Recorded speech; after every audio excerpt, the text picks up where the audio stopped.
তো আমরা হবই। আপনারা কেউ ভোট না করলে আমরা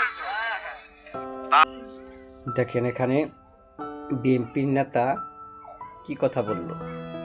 তিনি বললেন, আপনারা ভোট দেন আর নাই দেন, এমপি মন্ত্রী তো আমরাই হব। চিন্তা করেন, ভোট না দিলেও যদি তারা এমপি হয়, তার মানে তাদের ভিতর আর আওয়ামী লীগ যে স্বৈরাচার আওয়ামী লীগ যে চলে গেছে, তাদের ভিতর পার্থক্য কি চিন্তা করেন। বিএনপি কিছু কিছু নেতা ক্ষমতা হাতে পাওয়ার আগেই তারা এমপি মন্ত্রী হয়ে গেছে। তারা ভাবতেছে আমাদের চেয়ে ক্ষমতাশালী আর কেউ নাই। চিন্তা করেন, এই সমস্ত নেতার কারণেই আজকে বিএনপির এই দশা। আপনি যেভাবে কথা বলতেছেন, এই কথাগুলো যদি সাধারণ জনগণ শুনে আপনাকে ভোট দিবে বলেন?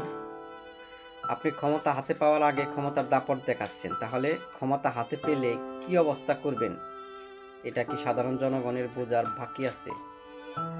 তাই নম্র ভদ্রভাবে কথা বলেন, কথা দিয়ে মানুষের মন জয় করেন, কাজ দিয়ে মানুষের মন জয় করেন, দেখবেন সাধারণ জনগণ আপনাকে ভোট দিবে। আর যদি এইভাবে কথা বলেন, সাধারণ জনগণ তো ভোট দূরের কথা, আপনাদের ধারের কাছে যাবে না।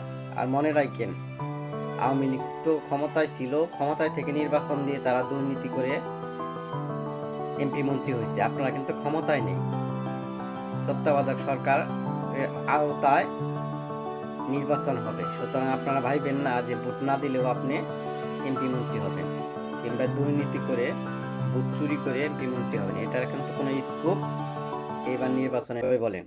আল্লাহ আপনাকে বোঝার তৌফিক দান করুক, আমিন।